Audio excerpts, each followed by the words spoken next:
नमस्कार दोस्तों, मैं डीके गुप्ता आपका स्वागत करता हूं अपने ऑलराउंडर ज्ञान चैनल पर। दोस्तों, मैंने चैप्टर 1 से लेकर चैप्टर 11 तक की सभी वीडियो अपने YouTube चैनल पर डाल दी हैं।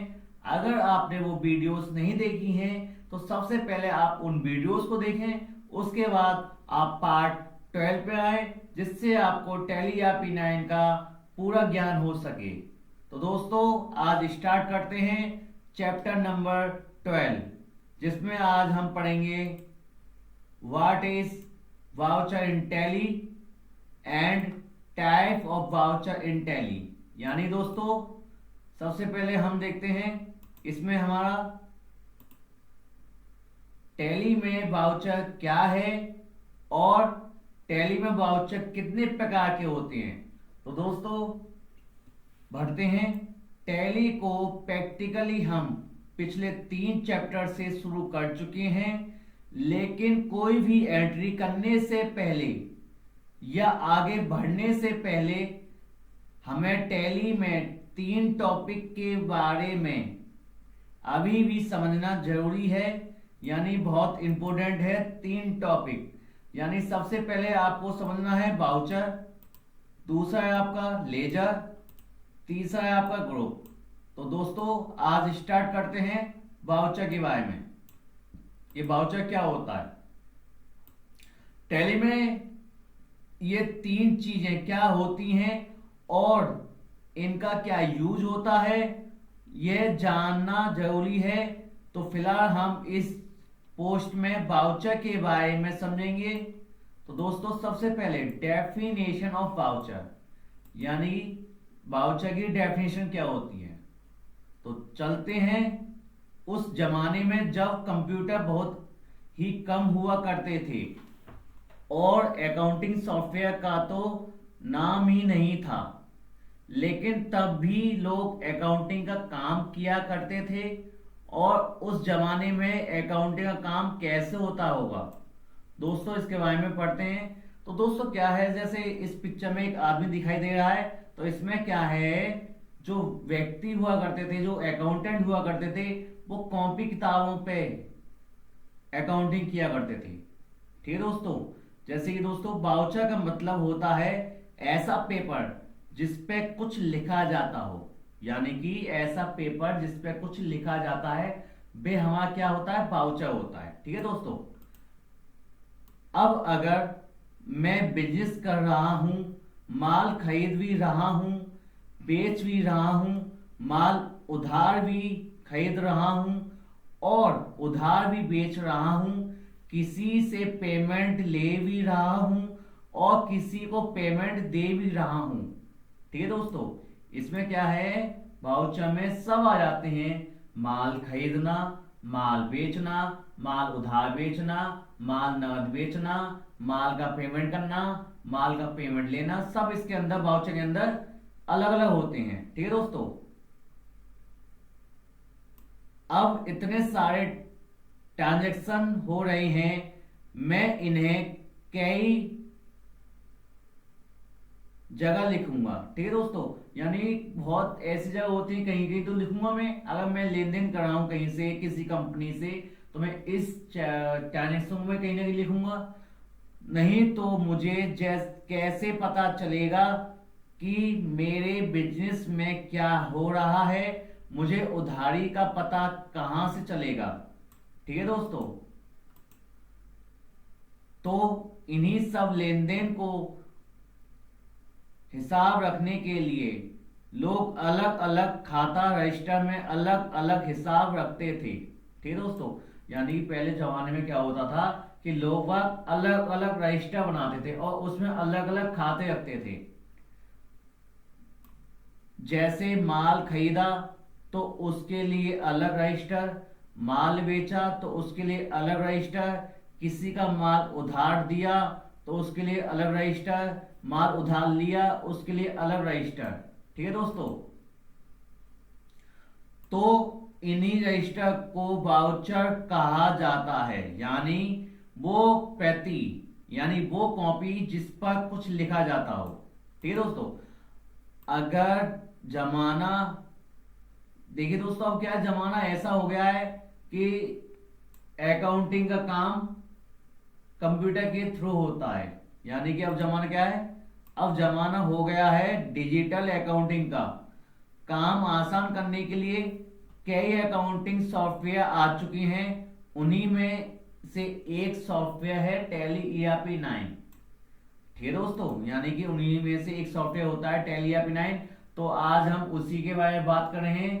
तो दोस्तों, और टैली ERP 9 में भी इन सभी अलग अलग तरह के लेन देन को रखने के लिए अलग अलग वाउचर होते हैं, जिससे टैली ERP 9 में लैंग्वेज अलग अलग होती हैं। जैसे क्या है, अगर आपको लैंग्वेज में अलग अलग लेना है, हिंदी, इंग्लिश या कोई स्टेट की कोई सी भाषा हो, तो वो उसमें अकाउंटिंग वाउचर लिख सकता है, और इसी को हम अकाउंटिंग वाउचर कहते हैं दोस्तों। ठीक है दोस्तों, तो अब अलग अलग रजिस्टर रखने की बजाय टैली ERP 9 में सीधे ही वाउचर में एंट्री करके वो सब हिसाब इतनी आसानी से रखा जा सकता है, जिसे रखने के लिए लोगों को बहुत ज्यादा मेहनत करनी पड़ती थी। ठीक है दोस्तों, अब क्या है, इतनी मेहनत नहीं होती है, और हाथ से अकाउंटिंग करने वाले बहुत कम अकाउंटेंट हुआ करते थे। और आज इन्हीं अकाउंटिंग सॉफ्टवेयर की वजह से कई लोगों को अकाउंटिंग सीखने का भी और अकाउंटिंग का काम बड़ी आसानी से करने का मौका मिला है। यानी देखिए दोस्तों, जैसे जैसे जमाना बदला वैसे वैसे काम क्या हो गया, आसान हो गया। ठीक है दोस्तों, तो जैसा कि मैंने बताया टैली ERP 9 में भी वाउचर होते हैं, जिसे अकाउंटिंग वाउचर कहते हैं, और अलग अलग एंट्री को करने के लिए अलग अलग वाउचर होते हैं। तो अब इसी के बारे में डिटेल में बात करते हैं। तो दोस्तों देखिए, क्या क्या वाउचर होते हैं। टाइप ऑफ वाउचर, वाउचर्स के प्रकार। तो एक बिजनेस में कई तरह के लेन देन होते हैं। जैसे नंबर 1 होता है परचेज ऑफ गुड्स, यानी माल खरीदना। ठीक है दोस्तों, यानी हमने माल खरीदा है। अगला है सेल ऑफ गुड्स, यानी कि माल बेचना। अगला है पेमेंट, जैसे कि क्या है, किसी को माल की खरीद के बदले पेमेंट करना या सैलरी देने के बदले पेमेंट करना।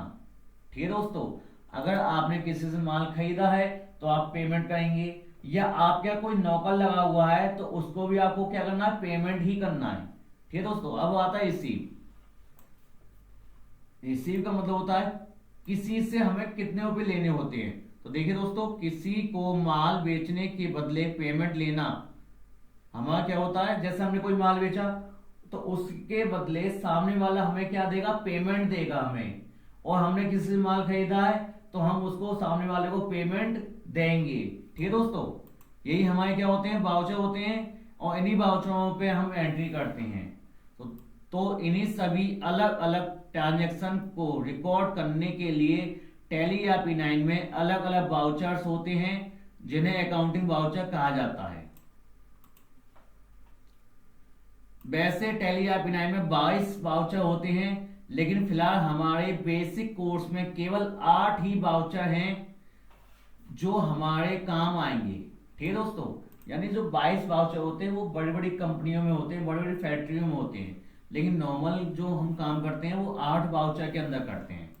बाकी के वाउचर ऐसे हैं जो बड़ी बड़ी फैक्ट्रीज में ही काम में लिए जाते हैं। तो फिलहाल हम इन्हीं 8 वाउचर के बारे में बात करेंगे, जो इस प्रकार हैं। ठीक है दोस्तों, जैसे देखिए, सबसे पहले वाउचर है आपका पेमेंट वाउचर। देखिए दोस्तों, इसकी जो शॉर्टकट की है वो है आपकी F9। अगर आप F9 प्रेस करते हैं तो आपका परचेज वाउचर ओपन हो जाएगा। ठीक है दोस्तों, देखिए इसमें क्या है, परचेज की एंट्री करने के लिए परचेज वाउचर का यूज किया जाता है।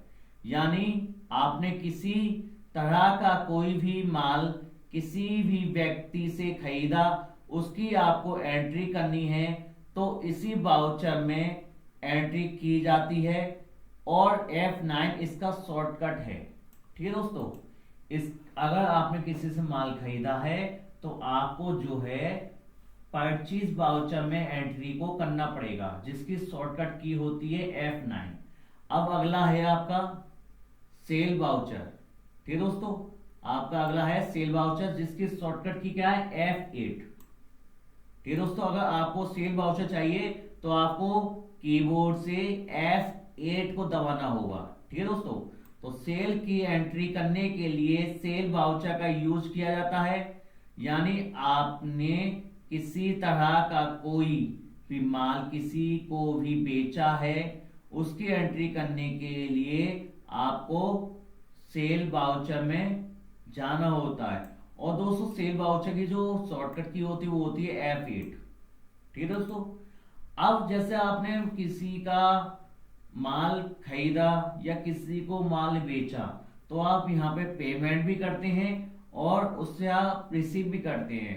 तो दोस्तों पेमेंट करने के लिए आपका वाउचर होता है पेमेंट वाउचर, जिसकी शॉर्टकट की F5 होती है। दोस्तों आपको ये समझने की अति आवश्यकता है कि आपको शॉर्टकट की याद होनी चाहिए। अगर आपको शॉर्टकट की याद नहीं है तो आपको याद करनी पड़ेगी। ठीक है दोस्तों, जैसा कि नाम से ही पता चल रहा है कि जब भी हम किसी को नगद या बैंक से पेमेंट करते हैं या बैंक के द्वारा पेमेंट करेंगे तो उसकी एंट्री वाउचर में होगी और इसका शॉर्टकट है F5। यानी दोस्तों अगर हमें किसी का पेमेंट करना है तो आपको जो है F5 वाउचर में प्रेस करके पेमेंट वाउचर ओपन करना होगा और आप उसकी एंट्री कर पाएंगे। ठीक है दोस्तों, अब आगे बढ़ते हैं रिसीव वाउचर, जिसकी शॉर्टकट की होती है F6। तो दोस्तों इसमें क्या है, इसकी भी शॉर्टकट की क्या है आपकी F6। तो दोस्तों देखिएगा, इसकी भी नाम से ही पता चल रहा है, जब भी हमें किसी से नगद रुपया या बैंक में रुपया प्राप्त होंगे तो उसकी एंट्री इस वाउचर में होगी और इसका शॉर्टकट है F6। दोस्तों अभी तक हमने 4 वाउचर पढ़े हैं। F9 जिसका वाउचर है परचेज वाउचर, F8 जिसका वाउचर है सेल का, F5 जिसका वाउचर है पेमेंट का, F6 जिसका वाउचर है रिसीव का। अब आते हैं दोस्तों कॉन्ट्रा वाउचर। कॉन्ट्रा वाउचर हमारा F4 का होता है। इसमें दोस्तों क्या होता है, बैंक और कैश, यानी कि हमारा काम बैंक से और बैंक का काम हमारे से, यानी हम दोनों का काम एक दूसरे से पड़ता है, तो हम इसकी एंट्री को कॉन्ट्रा वाउचर के अंदर करते हैं। तो दोस्तों पढ़ते हैं इसमें क्या है। इस वाउचर में केवल 3 ही तरह की एंट्री की जाती है। पहली, आपने नगद रुपये को बैंक में जमा कराएंगे, तब दूसरी आपने बैंक से खाते से नगद रुपया निकलवाया, यानी दोस्तों पहला तो एंट्री इस टाइप की होगी कि आपने पैसा जमा करवाया है, दूसरी एंट्री इस टाइप की होगी कि आपने पैसा निकलवाया है, और तीसरी एंट्री आपकी खाते से दूसरे खाते में ट्रांसफर करने की होगी। तो दोस्तों पहली एंट्री क्या है, आपने पैसा जमा करवाया। दूसरी एंट्री क्या है, आपने पैसा प्राप्त किया। तीसरी एंट्री क्या है, अपने किसी भी बैंक से दूसरी बैंक में पैसा ट्रांसफर किया है। ठीक है दोस्तों, तब आप कॉन्ट्रा वाउचर का यूज करेंगे, जिसकी शॉर्टकट की होती है F4। अब आगे बढ़ते हैं जनरल वाउचर, जिसकी शॉर्टकट की है F7। दोस्तों हम परचेज की एंट्री केवल परचेज के वाउचर में ही कर सकते हैं और सेल के वाउचर में नहीं। उसी तरह सेल की एंट्री सेल के वाउचर में ही कर सकते हैं, परचेज के वाउचर में नहीं। इसी तरह जितने भी वाउचर हैं उसमें वही एंट्री होंगी जिसके लिए वो बने हैं, लेकिन जनरल वाउचर एकमात्र ऐसा वाउचर है जिसमें किसी भी तरह की एंट्री की जा सकती है, परचेज की, सेल की, पेमेंट की या रिसीव की। ठीक है दोस्तों, यानी कि जो जनरल वाउचर है इसके अंदर आप कोई सी भी एंट्री को कर सकते हैं, लेकिन जब परचेज, सेल, पेमेंट और रिसीव के लिए अलग अलग वाउचर बने हुए हैं तो जनरल वाउचर क्या यूज है। तो देखिए दोस्तों, कभी कभी क्या है, बच्चों को कंफ्यूजन हो जाती है कि जब पेमेंट का, परचेज का, सेल का, रिसीव का और कॉन्ट्रा का सबका वाउचर अलग अलग है तो हम F7 का क्यों यूज करें। तो दोस्तों ये हम आगे कोर्स में सीखेंगे, क्योंकि यही में वाउचर हैं जिसमें हमें थोड़ी मेहनत करनी है और थोड़ी सी आपको डेबिट और क्रेडिट के रूल को पढ़ना होगा। ठीक है दोस्तों, तो सब अब उसके बाद आते हैं यानी कि मैंने आपको समझाया कि F7 में क्या है, सारे वाउचर हो सकते हैं, परचेज के हो सकते हैं, सेल के हो सकते हैं और आपके पेमेंट के, रिसीव के, कॉन्ट्रा के सभी वाउचर हो सकते हैं। ठीक है दोस्तों, लेकिन मैं आपको इसको बाद में समझाऊंगा, क्योंकि ये आपके लिए डेबिट और क्रेडिट रूल के आधार पर इसके अंदर एंट्री की जाती है। ठीक है दोस्तों, अब आगे बढ़ते हैं। डेबिट नोट यानी कि परचेज रिटर्न। अगर आपने माल खरीदा था और आपके पास कोई माल डिफेक्टिव आ गया है, यानी कि माल बेकार आ गया है, तो आप उसको लौटाना चाहेंगे। ठीक है दोस्तों, तो उसको लौटाने की जो वाउचर होता है वो होता है कंट्रोल के साथ F9, यानी कंट्रोल प्लस F9। परचेज की एंट्री करने के लिए परचेज का वाउचर है। उसी तरह जब हम खरीदेंगे या खरीदे हुए माल को वापस लौटा देते हैं तो उसकी एंट्री डेबिट नोट में की जाती है, जिसका शॉर्टकट है कंट्रोल F9। अगर हमें किसी के खाते से पैसे काटने हो तो उसकी भी एंट्री डेबिट नोट में की जाती है, जो हम आगे चलकर सीखेंगे। दोस्तों कंट्रोल F9 किसके काम में आता है आपका? कंट्रोल F9 आपका आता है माल को वापस करने के लिए। अगर आपने माल को खरीदा है और वो माल आपका डिफेक्टिव निकला है तो आप उसको वापस कर सकते हैं और उसकी एंट्री आप कंट्रोल के साथ F9 प्रेस करके डेबिट नोट वाउचर के अंदर कर सकते हैं। अब आगे बढ़ते हैं। अगर पहले आपने खरीदा था और खरीदा हुआ माल आपने क्या किया, बेचा, मतलब वापस किया, तो उसकी एंट्री आपकी कंट्रोल के साथ F9 होती है। आपने अब क्या किया, बेचा और आपका बिका हुआ माल वापस आ गया आपके पास, तो उसकी एंट्री क्या होती है, क्रेडिट नोट यानी सेल रिटर्न के अंदर होती है, जिसकी शॉर्टकट की होती है कंट्रोल के साथ F8। उसी तरह जैसे सेल की एंट्री सेल के वाउचर में की जाती है, तो हमारे द्वारा बेचा गया माल अगर कस्टमर हमें वापस लौटा देता है तो उसकी एंट्री क्रेडिट नोट में होती है, जिसकी शॉर्टकट है कंट्रोल प्लस F8।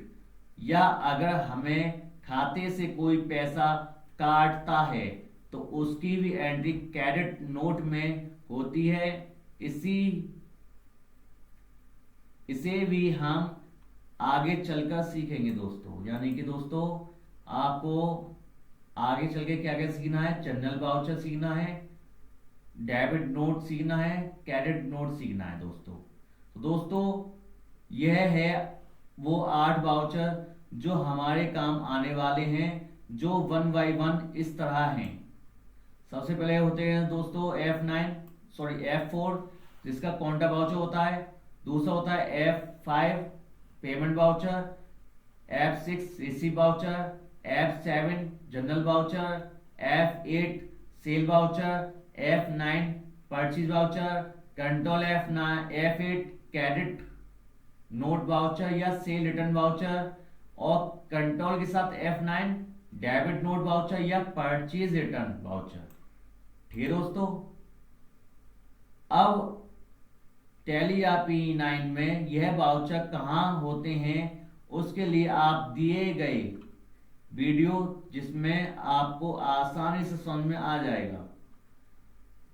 तो दोस्तों उम्मीद करता हूं कि आपको अच्छे से समझ में आ गया होगा कि वाउचर किसे कहते हैं और इनका क्या यूज होता है। दोस्तों आज मैंने इस वीडियो में आपको बताया कि वाउचर क्या होता है, वाउचर किसे कहते हैं। तो दोस्तों आज की क्लास को हम यहीं समाप्त करते हैं। मैं यहीं आपसे विदा चाहता हूं। Thank you.